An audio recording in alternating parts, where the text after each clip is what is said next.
Hello everyone, जय हिंद। स्वागत है आपका आपके अपने यूट्यूब चैनल के प्लेटफॉर्म में। आज मैं आपके समक्ष बात कर रहा हूँ 24 सितंबर एसएससी सीजन में पूछे गए सभी शिफ्टों के महत्वपूर्ण प्रश्नों के संदर्भ में। और यह वीडियो आपके आने वाली सभी परीक्षाओं के लिए अति महत्वपूर्ण और लाभदायक होगा, इसलिए इस वीडियो को जरूर अंत तक देखें। और इसी के साथ मैं अपनी वीडियो को स्टार्ट करता हूँ।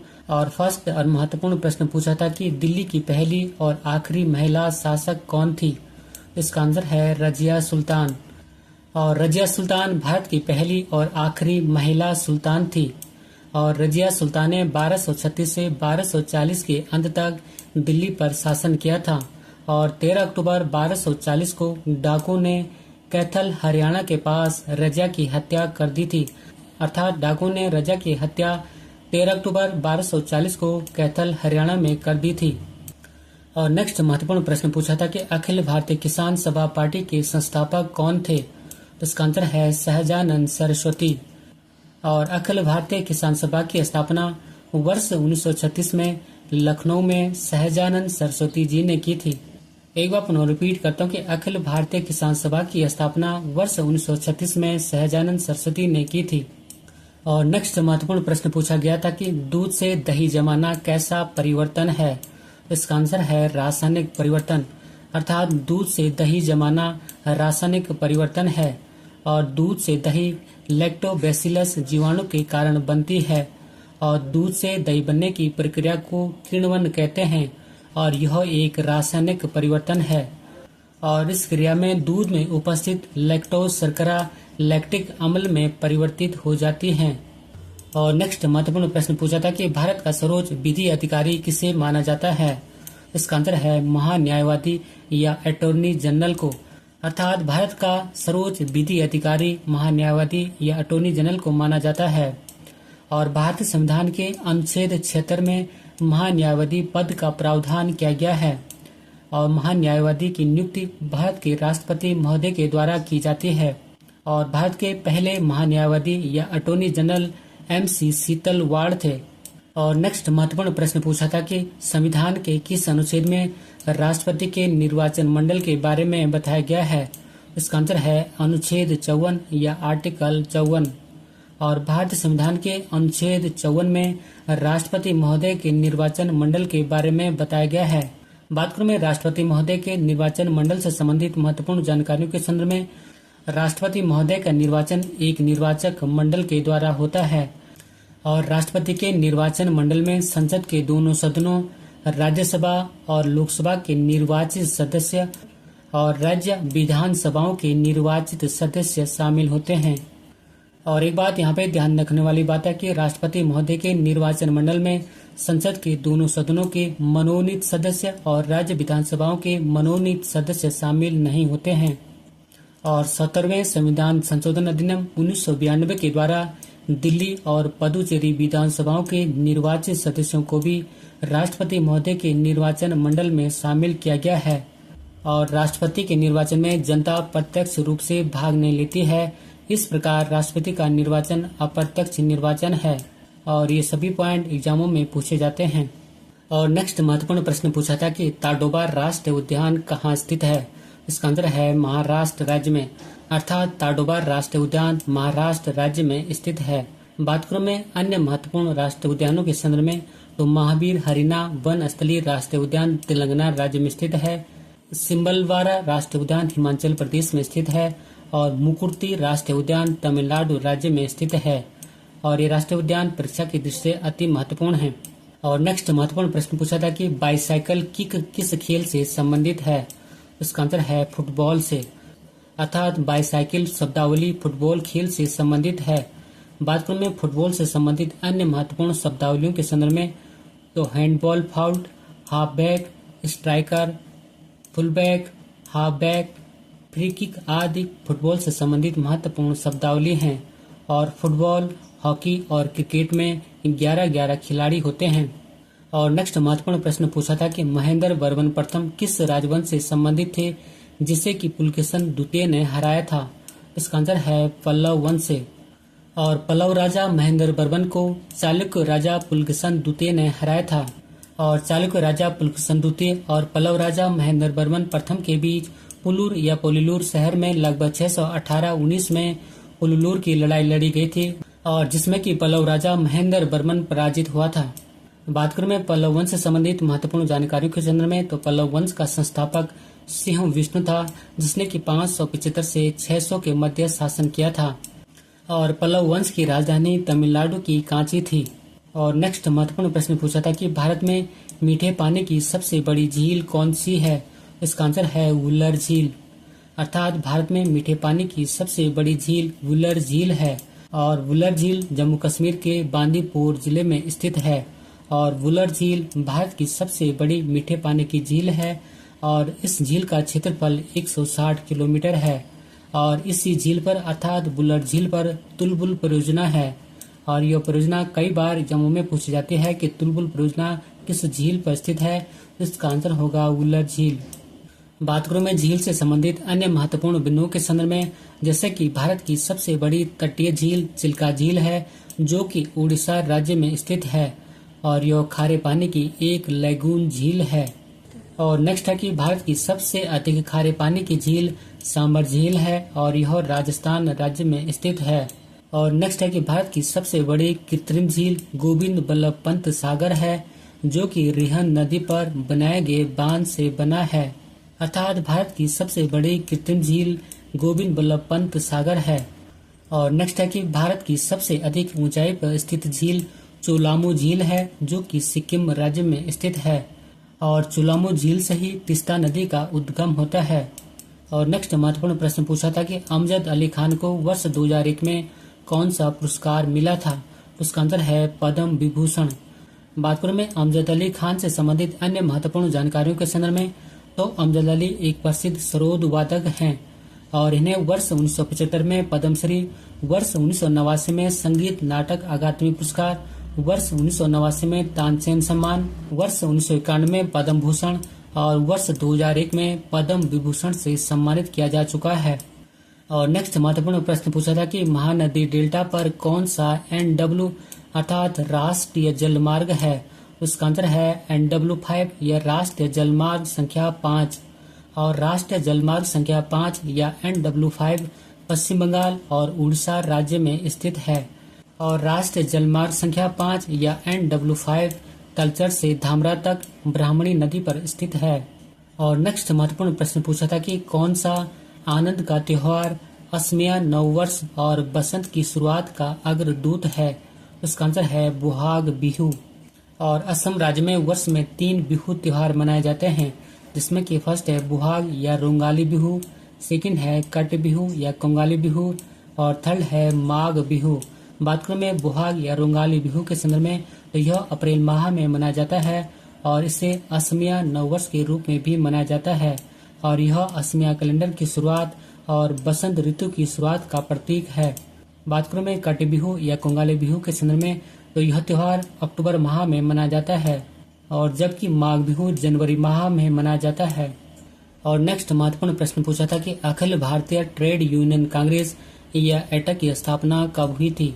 इसका आंसर है 31 अक्टूबर 1920 को और all India trade union Congress की स्थापना 31 अक्टूबर 1920 में नारायण मल्हार जोशी ने की थी और all India trade union Congress के प्रथम अध्यक्ष लाला लाजपत राय थे। और नेक्स्ट महत्वपूर्ण प्रश्न पूछा था कि जय हो सॉन्ग के लिए अर्थात जय हो गाने के लिए ग्रैमी अवार्ड किसे दिया गया है। इसका आंसर है AR रहमान को। और नेक्स्ट महत्वपूर्ण प्रश्न पूछा था कि लाल शैवाल किस प्रकार से प्रजनन कर सकते हैं। इसका आंसर है वानस्पतिक, अलैंगिक और लैंगिक माध्यम से। और लाल शैवाल वानस्पतिक, अलैंगिक और लैंगिक माध्यम से प्रजनन कर सकते हैं। और नेक्स्ट महत्वपूर्ण प्रश्न पूछा था कि भारत में स्थानीय स्वशासन का जनक किसे माना जाता है। इसका आंसर है लॉर्ड रिपन को। और लॉर्ड रिपन 1881 से 1884 तक भारत में गवर्नर जनरल रहे।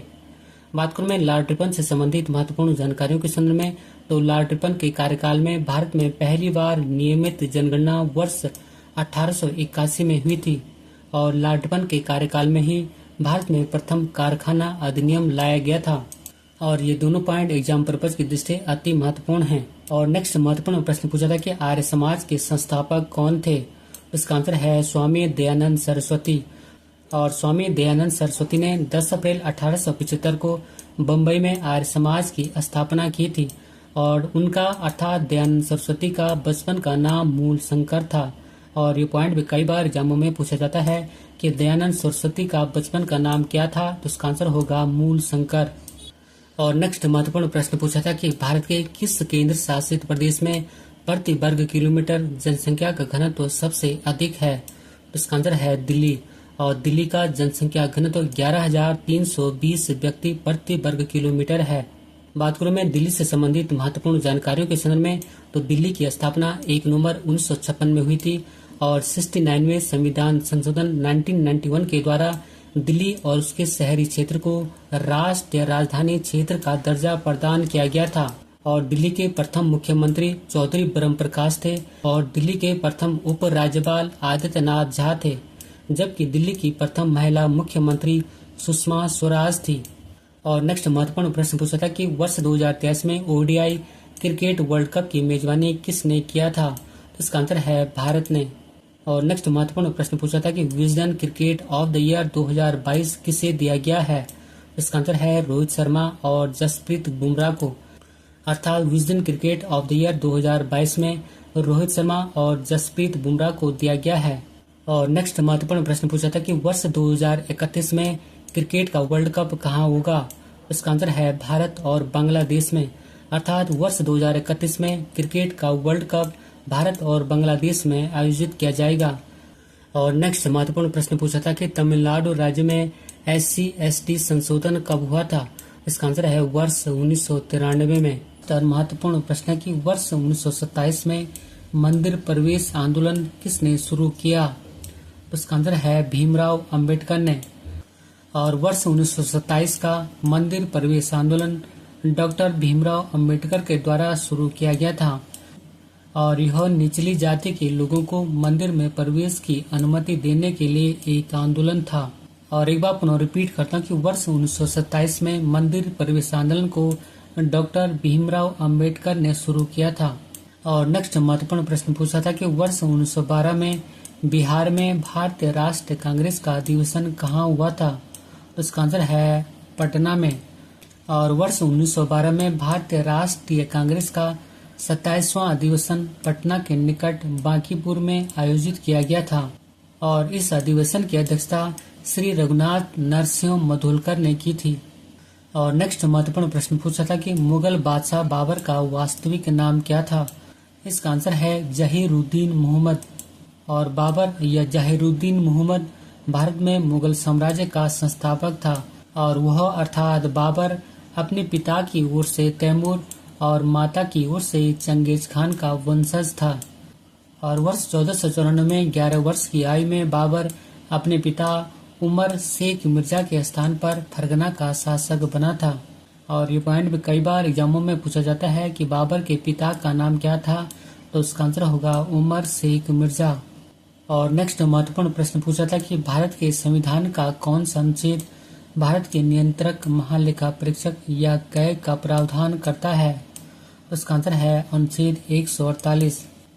और कैग या कंट्रोलर एंड एडिटर जनरल या नियंत्रक महालेखा परीक्षक का प्रावधान भारतीय संविधान के अनुच्छेद 148 से 151 तक किया गया है। और भारतीय संविधान के अनुच्छेद 148 के तहत भारत के नियंत्रक एवं महालेखा परीक्षक या CAG की नियुक्ति भारत के राष्ट्रपति महोदय के द्वारा की जाती है। और भारत के संविधान में नियंत्रक एवं महालेखा परीक्षक या CAG का पद ब्रिटेन से अधिकृत किया गया है। और नेक्स्ट महत्वपूर्ण प्रश्न पूछा था कि बुद्ध की शिक्षा में क्या शामिल नहीं था, इसका आंसर है ब्रह्मचर्य। और बुद्ध ने सांसारिक दुखों के संबंध में 4 आर्य सत्यों का उपदेश दिया है और इसके अतिरिक्त बुद्ध ने निर्वाण प्राप्ति के लिए 10 शीलों और दुखों की मुक्ति के लिए 8 अष्टांगिक मार्गों का पालन को बताया है, लेकिन बुद्ध ने ब्रह्मचर्य की शिक्षा नहीं दी है। बात करूं मैं महत्वपूर्ण नोट पॉइंट के संदर्भ में, तो ब्रह्मचर्य की शिक्षा को जैन तीर्थंकर महावीर स्वामी ने दिया है। और नेक्स्ट महत्वपूर्ण प्रश्न पूछा था कि उत्तर भारत में सबसे ज्यादा ठंड किस महीने में पड़ती है, तो इसका आंसर है दिसंबर और जनवरी में। और उत्तर भारत में सर्दियों के मौसम में दिसंबर और जनवरी सबसे ठंडे महीने होते हैं और इन महीनों में अर्थात दिसंबर और जनवरी के महीनों में तापमान कभी कभी शून्य से नीचे भी चला जाता है। और नेक्स्ट महत्वपूर्ण प्रश्न पूछा था कि मेक इन इंडिया योजना किससे संबंधित है, तो इसका आंसर है विनिर्माण से। और मेक इन इंडिया भारत सरकार की एक महत्वपूर्ण योजना है जिसे प्रधानमंत्री नरेंद्र मोदी ने वर्ष 2014 में शुरू किया था। और इस मेक इन इंडिया का मुख्य उद्देश्य घरेलू विनिर्माण क्षेत्र को बढ़ावा देना और देश में निवेश को बढ़ावा देना है। और नेक्स्ट महत्वपूर्ण प्रश्न पूछा था कि वर्ष 2016 में पद्मश्री से सम्मानित तुलसीदास बोरकर किस वाद्य यंत्र से संबंधित हैं, उसका आंसर है हारमोनियम से। और तुलसीदास बोरकर को वर्ष 2016 में पद्मश्री सम्मान से सम्मानित किया गया था। और वह अर्थात तुलसीदास बोरकर संगीत नाटक अकादमी पुरस्कार प्राप्त करता भी हैं। और नेक्स्ट महत्वपूर्ण प्रश्न पूछा था कि किस ओडिसी नर्तक को वर्ष 2000 में पद्म विभूषण से सम्मानित किया गया था, इसका आंसर है केलुचरण महापात्र को। और वर्ष 2000 में प्रसिद्ध ओडिसी नर्तक गुरु केलुचरण महापात्र को पद्म विभूषण से सम्मानित किया गया था। और नेक्स्ट महत्वपूर्ण प्रश्न पूछा था कि कौन सा राज्य मवेशी संरक्षण विधेयक 2021 अंतर्राष्ट्रीय सीमाओं के साथ है, तो इसका आंसर है असम राज्य। और असम राज्य मवेशी संरक्षण विधेयक 2021 22 जुलाई 2021 को असम विधानसभा में पेश किया गया था। और नेक्स्ट महत्वपूर्ण प्रश्न पूछा गया था कि वैष्णव संत द्वारा असम में कौन सा त्योहार मनाया जाता है, इसका आंसर है रास लीला महोत्सव। अर्थात वैष्णव संतों के द्वारा असम में रास लीला महोत्सव को मनाया जाता है। और नेक्स्ट महत्वपूर्ण प्रश्न पूछा था कि मौलिक अधिकार किस देश से लिए गए हैं, इसका आंसर है संयुक्त राज्य अमेरिका से। अर्थात मौलिक अधिकारों को संयुक्त राज्य अमेरिका के संविधान से लिया गया है। और मौलिक अधिकारों का प्रावधान भारतीय संविधान के भाग 3 के अनुच्छेद 12 से 35 तक है। और वर्तमान में भारतीय संविधान में कुल 6 मौलिक अधिकार हैं। बात करूं मैं इन 6 मौलिक अधिकारों के संदर्भ में, तो जिसमें कि फर्स्ट है समानता का अधिकार, और इसका उल्लेख भारतीय संविधान में अनुच्छेद 14 से 18 तक किया गया है। और नेक्स्ट है स्वतंत्रता का अधिकार, और इसका उल्लेख अनुच्छेद 19 से 22 तक किया गया है। और नेक्स्ट है शोषण के विरुद्ध अधिकार, और इसका उल्लेख अनुच्छेद 23 और 24 में किया गया है।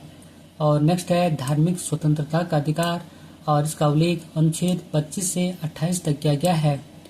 और नेक्स्ट है संस्कृति और शिक्षा संबंधी अधिकार, और इसका उल्लेख भारतीय संविधान में अनुच्छेद 29 और 30 में किया गया है। और नेक्स्ट और अंतिम मौलिक अधिकार है संवैधानिक उपचारों का अधिकार, और इसका उल्लेख भारतीय संविधान के अनुच्छेद 32 में किया गया है। और ये सभी मौलिक अधिकार एग्जाम की दृष्टि से अति महत्वपूर्ण हैं। और नेक्स्ट महत्वपूर्ण प्रश्न पूछा था कि कौन सा महासागर अंटार्कटिका के 60 डिग्री दक्षिण में स्थित है, तो इसका आंसर है दक्षिणी महासागर। और अंटार्कटिका महासागर को दक्षिण महासागर के रूप में भी जाना जाता है। और जबकि अंटार्कटिका महासागर को ऑस्ट्रेलिया महासागर के नाम से भी जाना जाता है। और नेक्स्ट महत्वपूर्ण प्रश्न पूछा था कि सड़क मार्ग में यात्री यातायात का प्रतिशत कितना है, तो इसका आंसर है लगभग 87%। और सड़क परिवहन क्षेत्र में देश का लगभग 87% यात्री यातायात और 60% माल यातायात में होता है। और नेक्स्ट महत्वपूर्ण प्रश्न पूछा था कि कछुए किस वर्ग से संबंधित हैं, तो इसका आंसर है सरीसृप वर्ग या रेप्टिलिया वर्ग से। अर्थात कछुए सरीसृप वर्ग या रेप्टिलिया वर्ग से संबंधित हैं। और सरीसृप वर्ग में रेंग कर चलने वाले जीव आते हैं। और सांप, घड़ियाल, छिपकली, मगरमच्छ आदि सरीसृप वर्ग के जीव हैं। और नेक्स्ट महत्वपूर्ण प्रश्न पूछा था कि संकल्प गुप्ता किस खेल से जुड़े हैं, तो इसका आंसर है शतरंज से। अर्थात संकल्प गुप्ता का संबंध शतरंज खेल से है। और नेक्स्ट महत्वपूर्ण प्रश्न पूछा था कि वर्ष 2001 की जनगणना के अनुसार प्रवास का मुख्य कारण क्या है, तो इसका आंसर है रोजगार। और वर्ष 2001 में भारत में प्रवास का मुख्य कारण रोजगार था, विशेष रूप से पुरुषों के लिए, जबकि महिलाओं के लिए विवाह मुख्य कारण था। अर्थात वर्ष 2001 की जनगणना के अनुसार पुरुषों में प्रवास का मुख्य कारण रोजगार था, जबकि महिलाओं में प्रवास का मुख्य कारण विवाह था। और बात करूं मैं प्रवास के अन्य मुख्य कारणों के संदर्भ में, तो जैसे कि रोजगार, विवाह, शिक्षा, व्यवसाय, सुरक्षा का अभाव, राजनीतिक अस्थिरता, उच्च अपराध दर, प्राकृतिक आपदाएं और बिगड़ती पर्यावरण स्थितियां भी प्रवास का मुख्य कारण हैं। और महत्वपूर्ण प्रश्न है कि 5 सितंबर को शिक्षक दिवस किसके जन्मदिन पर मनाते हैं? तो इसका आंसर है डॉक्टर सर्वपल्ली राधाकृष्णन के जन्म दिवस पर। और भारत में शिक्षक दिवस 5 सितंबर को डॉक्टर सर्वपल्ली राधाकृष्णन की जयंती के उपलक्ष्य में मनाया जाता है। और डॉक्टर सर्वपल्ली राधाकृष्णन भारत के पहले उपराष्ट्रपति और भारत के दूसरे राष्ट्रपति थे। और जबकि विश्व भर में शिक्षक दिवस 5 अक्टूबर को मनाया जाता है, अर्थात कह सकते हैं कि राष्ट्रीय शिक्षक दिवस 5 सितंबर को मनाया जाता है, जबकि विश्व स्तर पर विश्व शिक्षक दिवस 5 अक्टूबर को मनाया जाता है। और नेक्स्ट महत्वपूर्ण प्रश्न पूछा था कि कुचिपुड़ी किस राज्य का शास्त्रीय नृत्य है? तो इसका आंसर है आंध्र प्रदेश राज्य का। अर्थात कुचिपुड़ी आंध्र प्रदेश राज्य का एक शास्त्रीय नृत्य या क्लासिकल डांस है। और नेक्स्ट महत्वपूर्ण प्रश्न पूछा गया था कि चोरा चोरी घटना के बाद कौन सा अधिवेशन बंद किया गया था? इसका आंसर है असहयोग आंदोलन। और चोरा चोरी की घटना के बाद महात्मा गांधी जी ने 12 फरवरी 1922 को असहयोग आंदोलन को वापस ले लिया था। और 4 फरवरी 1922 को उत्तर प्रदेश राज्य के गोरखपुर जिले के चोरी चोरा में एक झड़प हुई थी। और इसी झड़प के बाद महात्मा गांधी जी ने अपना असहयोग आंदोलन वापस ले लिया था। और नेक्स्ट महत्वपूर्ण प्रश्न पूछा गया था कि चंद्रप्रभा वन्य जीव अभयारण्य कहाँ स्थित है? तो इसका आंसर है उत्तर प्रदेश राज्य में। और चंद्रप्रभा वन्य जीव अभयारण्य उत्तर प्रदेश राज्य की चंदौली जिले में स्थित है। और इस अभयारण्य को अर्थात चंद्रप्रभा वन्य जीव अभयारण्य को वर्ष 1957 में स्थापित किया गया था, जबकि एशियाई शेरों को वर्ष 1958 में यहाँ पर लाया गया था। और नेक्स्ट महत्वपूर्ण प्रश्न पूछा गया था कि संसद से संबंधित अनुच्छेद कौन सा है? और इसका आंसर है अनुच्छेद 79 से 122 तक।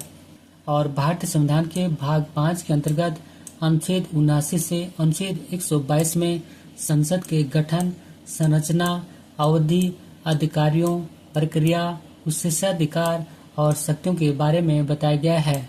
और भारतीय संविधान के अनुसार संसद के 3 अंग होते हैं, जिसमें कि फर्स्ट है राष्ट्रपति महोदय, सेकंड है लोकसभा और यह संसद का निम्न सदन होता है, और थर्ड है राज्यसभा और यह संसद का उच्च सदन होता है।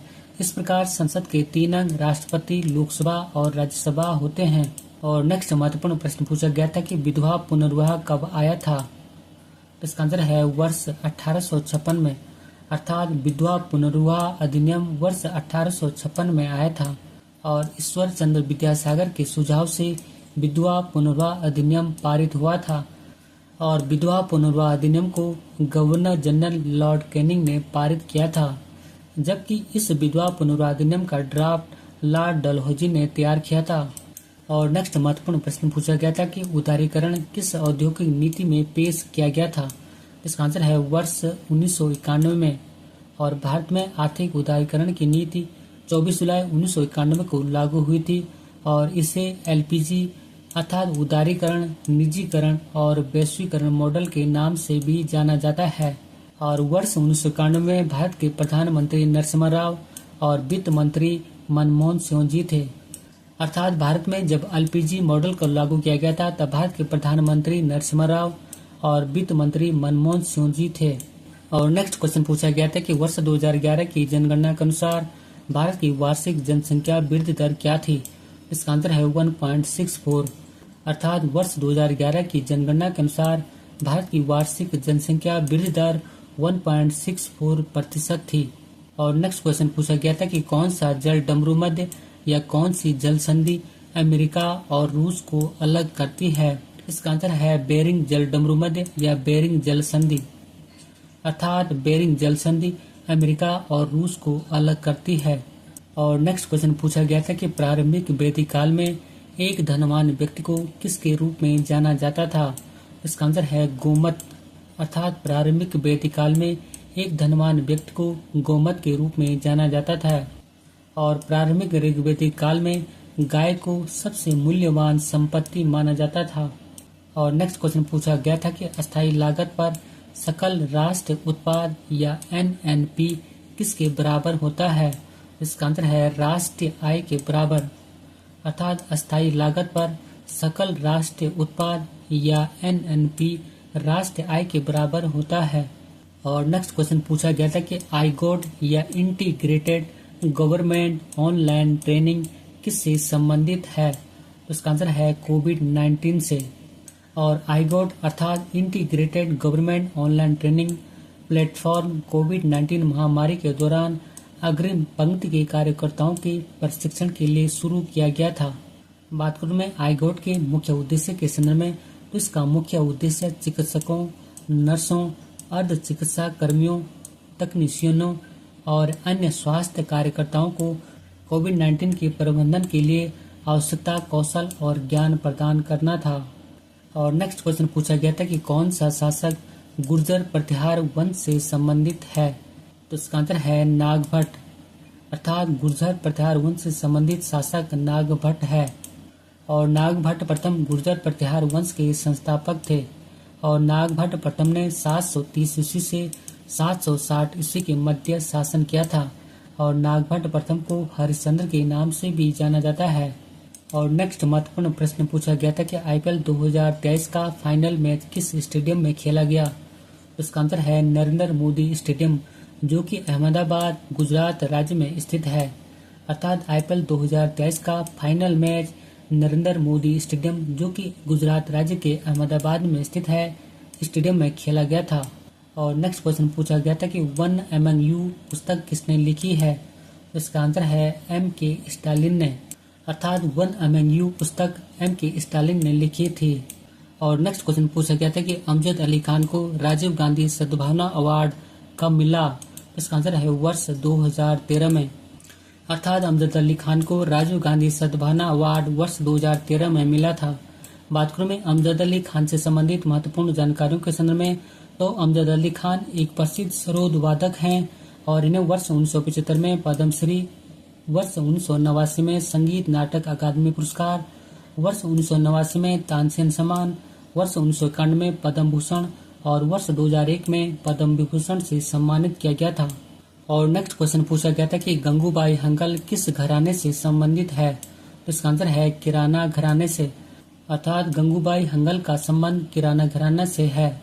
और नेक्स्ट क्वेश्चन पूछा गया था कि आईगोट ऐप किसके लिए है। तो इसका आंसर है सिविल अधिकारियों के लिए, अर्थात आईगोट ऐप सिविल अधिकारियों के लिए है। और नेक्स्ट क्वेश्चन पूछा गया था कि स्विस ओपन बैडमिंटन 2022 विजेता कौन है। तो इसका आंसर है पीवी सिंधु, अर्थात स्विस ओपन बैडमिंटन 2022 की विजेता पीवी सिंधु है।